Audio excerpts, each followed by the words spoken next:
Jefferson's numbers will go down, but he will be every bit as great because the Vikings offense is going to work the ball in other places. We've got game day just a couple days away. The season opener is at hand for the Minnesota Vikings, hosting the Tampa Bay Buccaneers at US Bank Stadium this Sunday.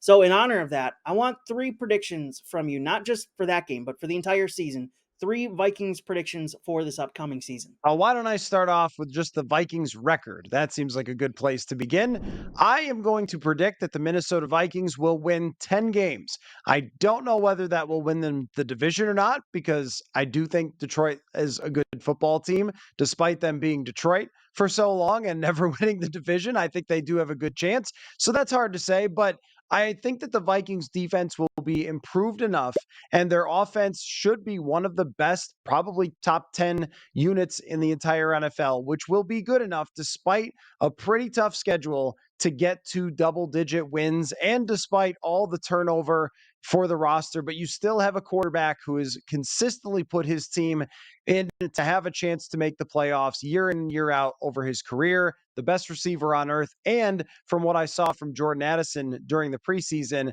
I think, and training camp, I think that the offense can be even more explosive than it was last year, throwing to other people not named Justin Jefferson, which would go to my second prediction. I will go over 750 yards for Jordan Addison in his rookie season. Now, I know it is difficult for rookies to step into the NFL, but what I saw from Addison, he is a natural receiver. Kirk Cousins talked about it today, just has great natural ability, a great contested catch ability, and can contort his body and find ways to get open despite his lack of size. And I also think that when you have Justin Jefferson on the other side, there is going to be an insane amount of attention on Justin Jefferson this year, even more than last year, because nobody wants to be on the wrong side of those 180 to 200 yard performances from Justin Jefferson. And that will be my third prediction, that Jefferson's numbers will go down, but he will be every bit as great